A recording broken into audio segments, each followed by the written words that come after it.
Hey everyone, and Shamrocks and shillelaghs to all of you on this March edition of 3030. Of course, this is the day before my favorite day of the year, my patron saint's day, St. Patrick's Day, or as I like to call it in the Reinhardt household, St. Me Day. So we got a lot to cover today. Let's get into it. What are we going to cover?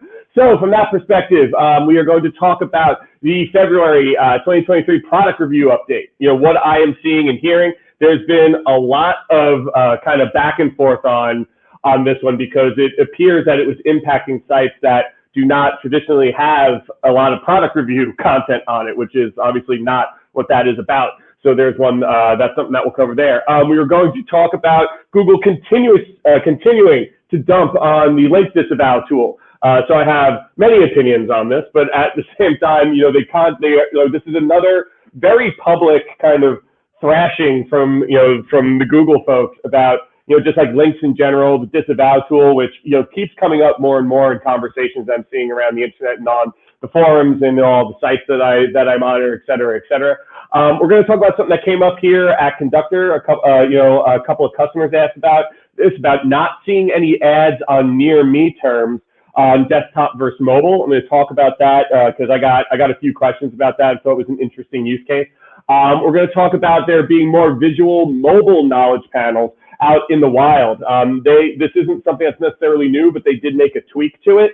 And, given that in my predictions, I said that Google will be leaning more into what I am calling visual search, to compete with the likes of TikTok and Instagram, things of that nature. This feels like, a further step in that direction. And then we're gonna end on Google introducing, artificial intelligence into Google Workspace, and why I believe that they're going to prove once again that they really know what users want and why they are going to come out on top of this. So let's get into it now because we only have 30 minutes. Number one, the Google February 2023 product reviews update. This one had teeth. So on February 21st, Google released the sixth iteration of the product reviews update. It then completed on March 7th. So it took about 2 weeks to roll out, a little bit longer. And the big piece about this is that it expanded to more languages. So up until now, these updates have largely been impacting English-speaking queries or English queries.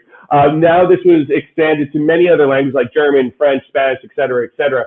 And let me tell you one, there was a lot more volatility than we usually see. For anyone that joins the program on a regular basis, that, here we're looking at SEMrush's,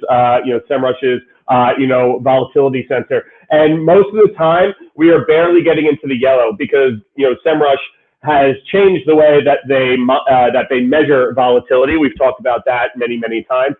So what's in green right now is what was in yellow this time last year. But as you can see, this update, and even the lead up to it, so you can see here around February 16th, Google always, kind of tests things beforehand. And in last month's program, we talked a lot about quote unquote unconfirmed updates, right? That there's been a lot of unconfirmed updates out there.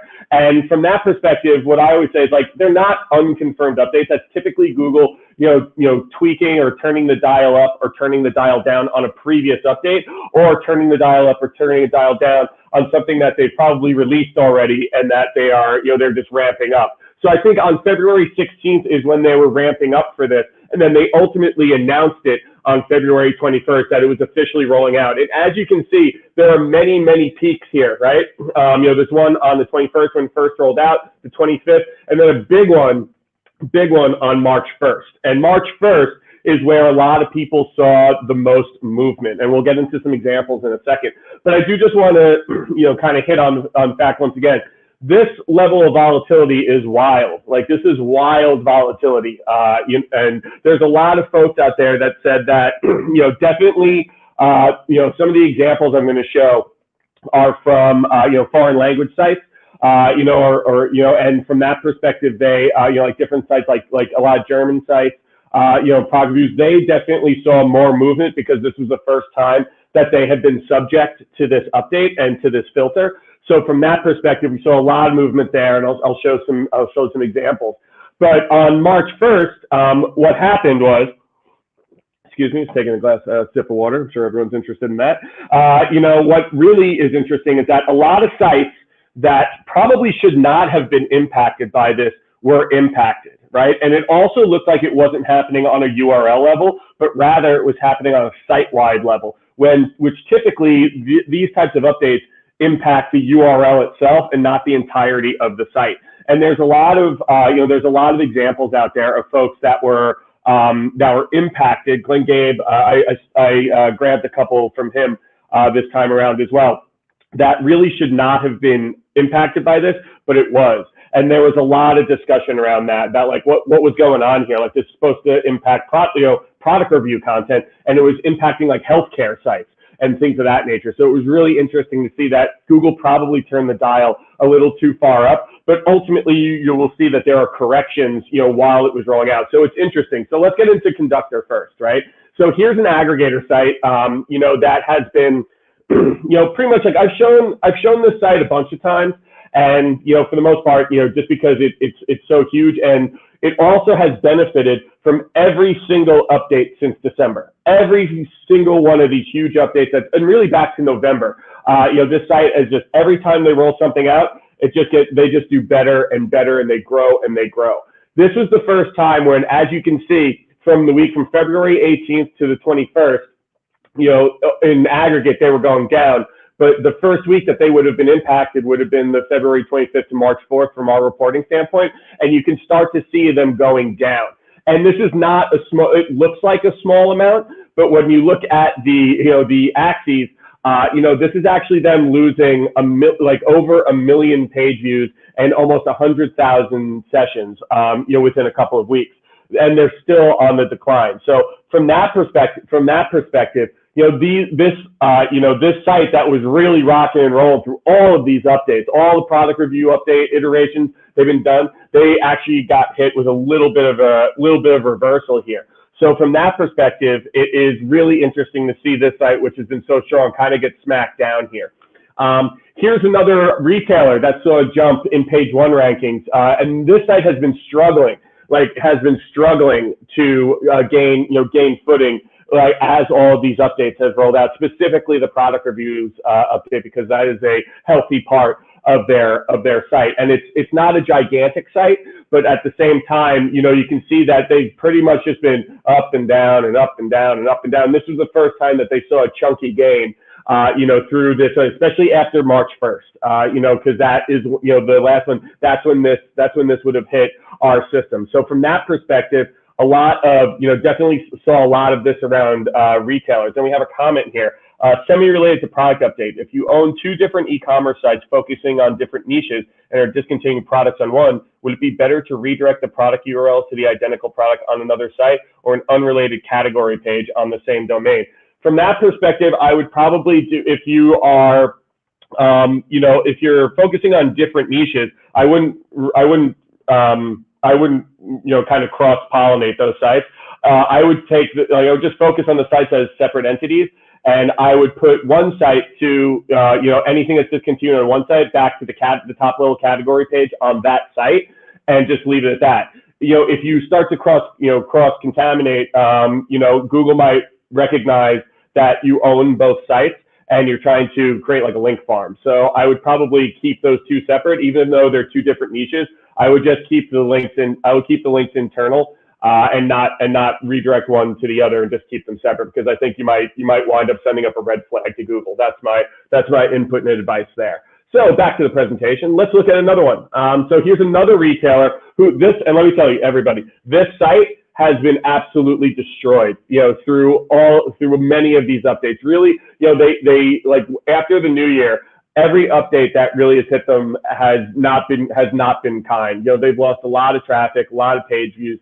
And from that perspective, this is the first time in a long time, really back since the beginning of the year, that they have started to see an uptick, in sessions. And this is really, like a 4% increase, there, and a 2% increase in sessions. It's all been down week after week for a site like this.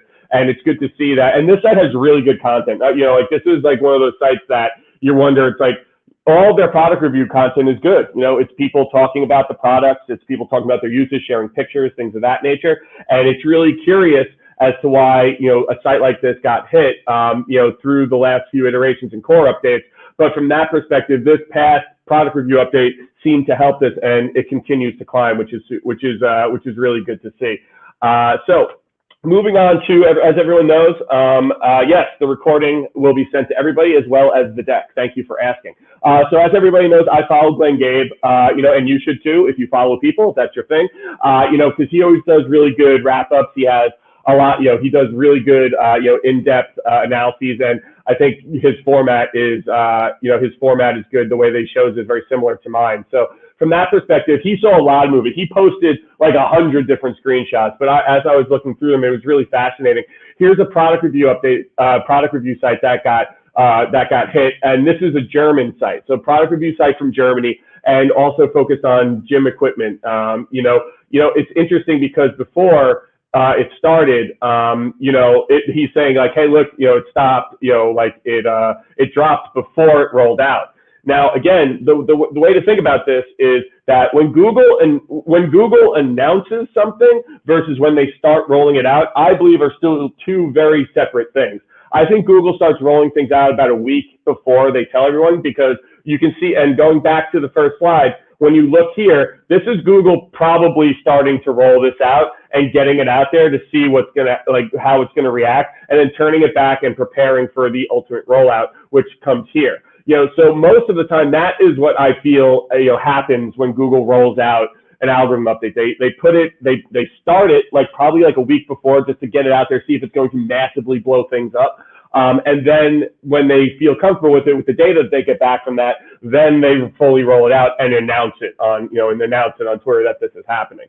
So take that into account. But you can see here, huge decline here for this site. Same here. I know the line doesn't look that crazy, but when you look at the these are millions of visits that this site is potentially losing, right? And when you see some of these, it's really fascinating to see some of these, because, and this is an example of a site that shouldn't have been hit by this, right? Because this is a healthcare site, right?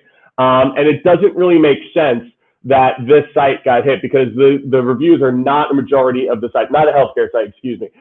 This is a site, I can't remember what kind it was, but but product reviews are not the majority of the site. So when a product review update rolls out, why would a site that has content that is not, in the majority of being product reviews be hit so wildly through that? So that's something where, a lot of people were asking. And as it goes on, you can see, now here's the health and medical site, excuse me, from before, that got hit in, by the product review update. But you can also see that it starts to come back up towards the end of the month, right, after the new one rolled out. So it's interesting that we started to see when this started to roll out on February 21st, or probably really around February 16th, you can see that when it went full steam, that a lot of sites that this site should not have been impacted, right? But then it saw a reversal. Google got data back that it didn't like, and then it turned the dial back the other way. So it's interesting in that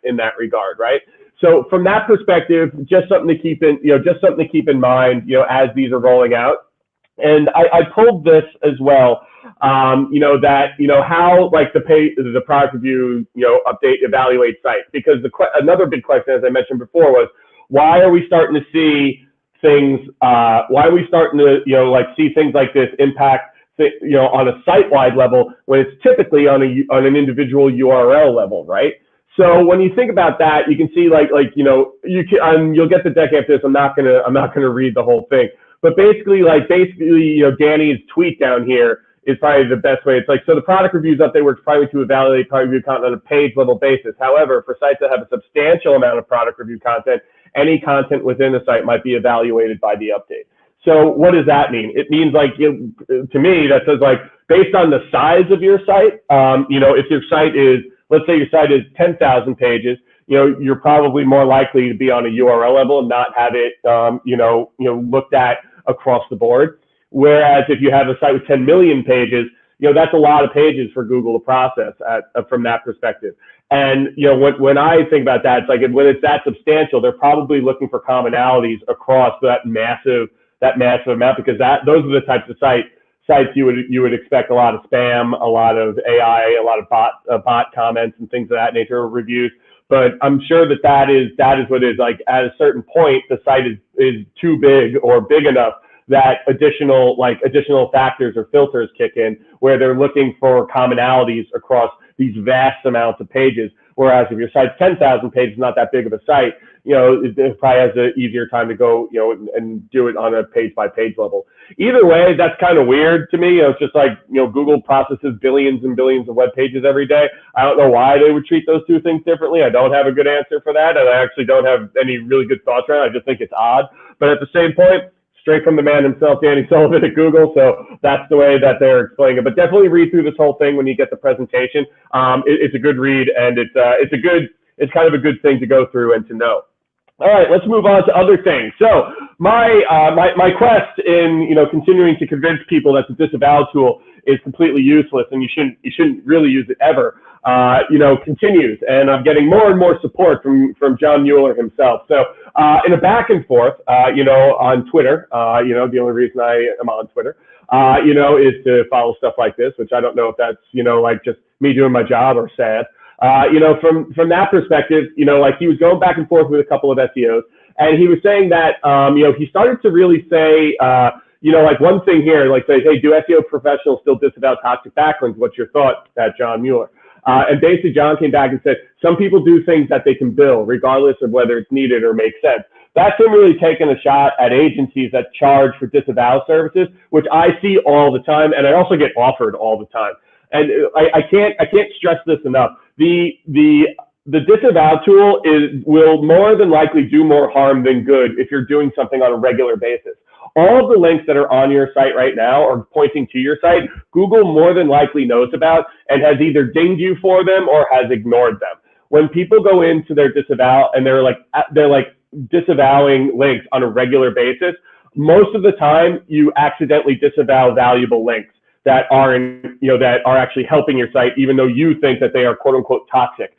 Toxic backlinks is not a real thing. That is something that was made up to sell a product, many years ago, and which is fine. It's the same thing as domain authority. Domain authority is not a real thing, but it helps contextualize something. But like if you were going in and proactively disavowing links, you better have a manual penalty on your site. That's really the only reason you would ever go in and do that, right? And, I think here, a gentleman asked him, an honest question. How would an ordinary webmaster SEO marketing exec know whether or not to spend time disavowing spam links on their domain?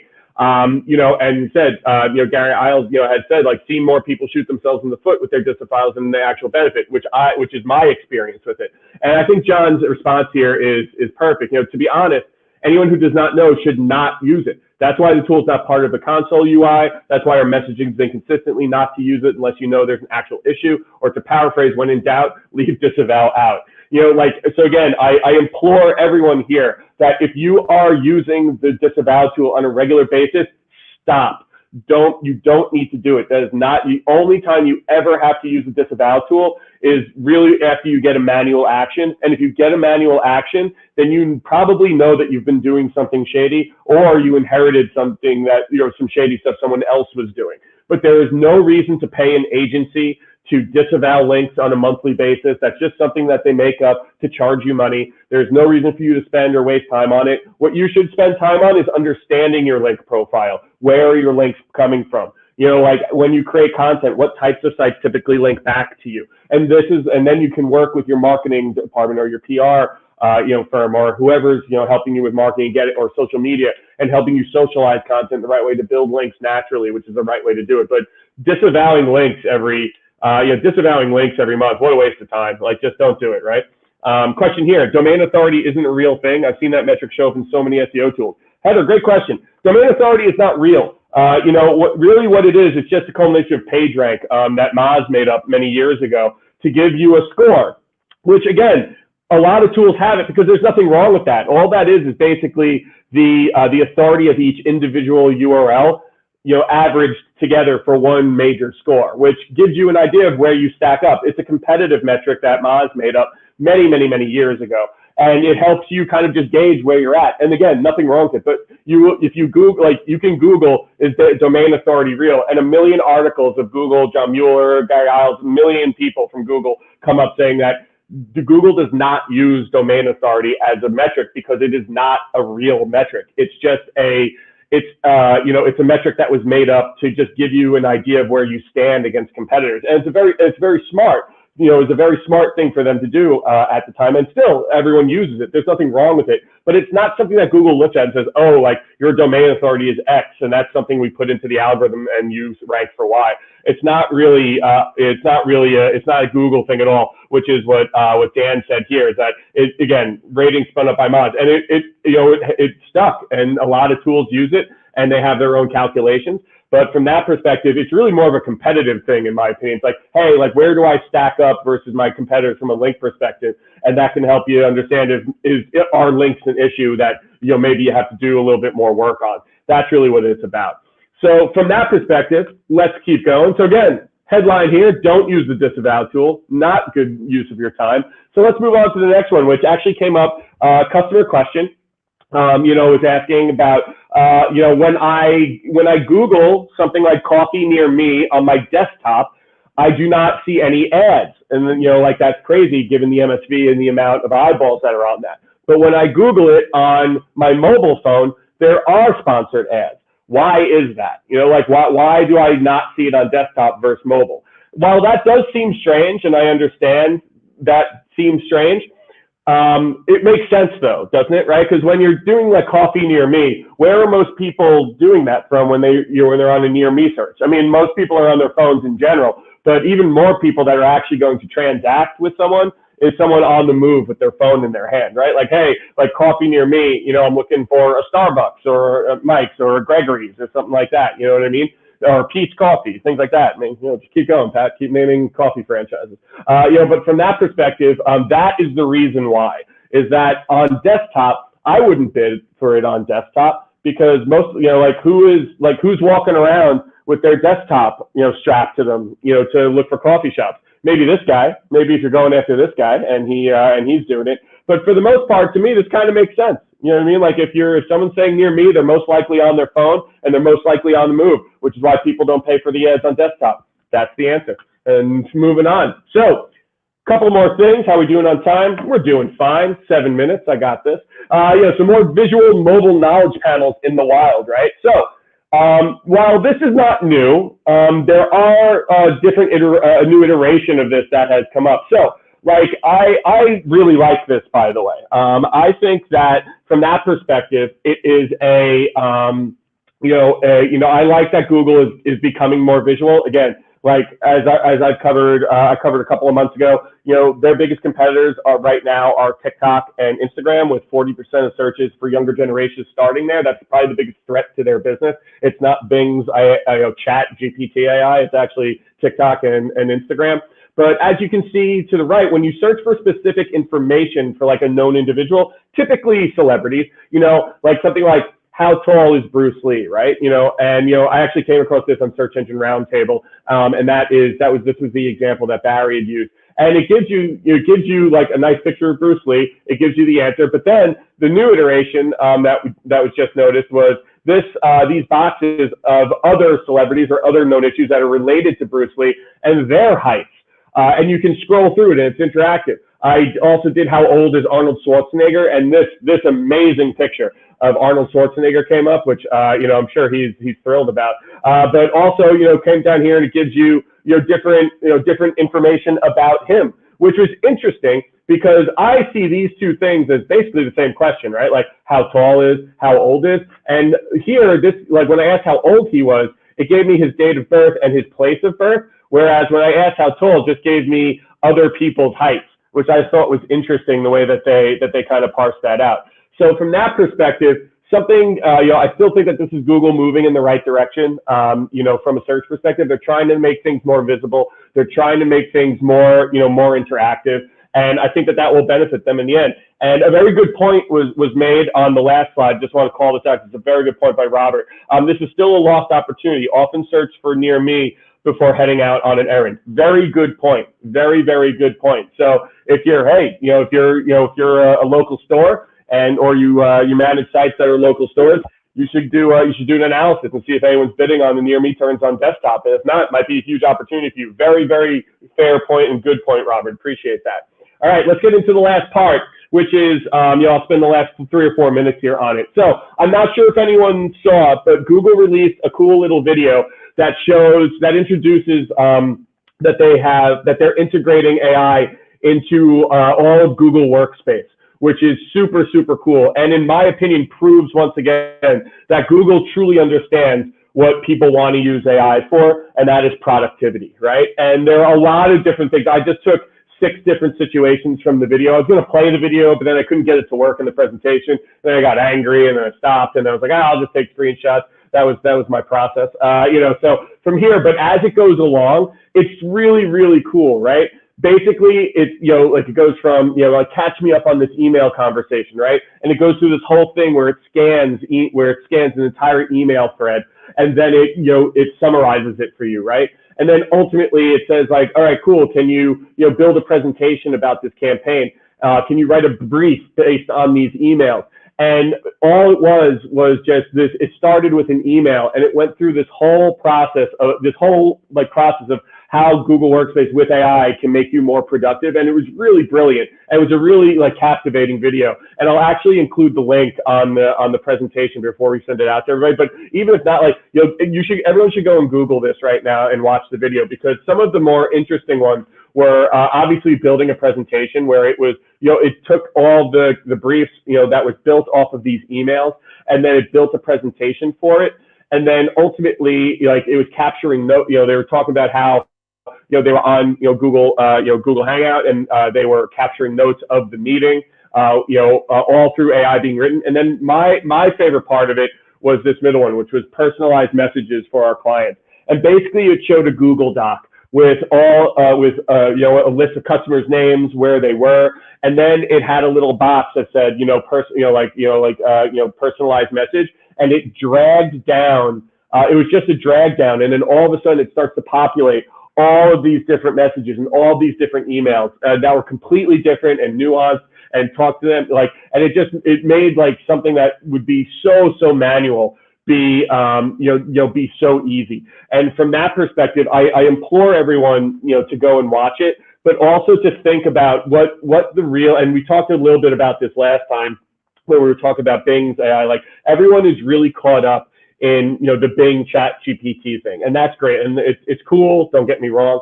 I still don't, I still truly believe that search is not going to become one gigantic text message thread, and that people have shiny object syndrome right now when it comes to search. I think it will be incorporated into search. I think the co-pilot aspect of what Bing is doing is awesome, and it being more of an assistant, which makes sense. But I think the true value that most people are getting out of this right now is the productivity piece of it. And that is what Google is leaning into. And I think that is why they are going to come out on top of this, because that is really what most people are using this for, is for productivity thing. So from that perspective, I will include the link to this. I see a couple people asking for it. I will include the link before we send the presentation out, I promise. But from that perspective, this is something that we should be paying attention to, because I understand that everyone's like, oh my God, chat's going to be the Google killer and all that. I think what's going to happen is that Bing is doing it right in the SERP, putting it the chat area in the knowledge panel, where the knowledge panel typically is. But I think the bigger thing for them is having it, be in the co-pilot of the Edge browser, which I think is where AI is most useful in search, right? But I think that from a productivity standpoint, I think Google's going to kick everyone's butt here, by working on this first, and not going so hot and heavy with Bard into the search aspect, because this is where the big value is, in my opinion. It's in the productivity area. And so that is my call, that we're going to see Google come out on top, because they're working on this, which I think is more important. And the last thing, yesterday, Google released another core algorithm update. So the March 2023 core algorithm update is rolling out right now. I have nothing to share with you, as it's only been 24 hours, but be aware that there is a core algorithm update rolling out right now, and that, keep an eye on your sites, keep an eye on your traffic, your rankings over the next 2 weeks, because if it's anything like the product review update, it's going to have teeth, and we might see a lot more volatility. Right now, we haven't seen anything crazy, but again, it's only been 24 hours. So next time around, I'll tell you what I'm seeing and who are the winners and losers, as always. But with that, we're at time, and we talked a lot about algorithms today, but the only algorithm that matters is the one that connects with your customers. If you create great content that they think about and that they love, they will be customers forever, and they will keep coming back. So with that, everybody, thank you so much. Happy St. Me Day. Happy St. Patrick's Day. I'm proud of my Irish heritage, and everyone out there should be too. As my grandmother would always say, Shlanta, and as I say every month, thank you so much for spending 30 minutes of your valuable time with me. This is my favorite part of my job, and I would not be able to do it without all of y'all. Thank you all for coming, and we will see you next month.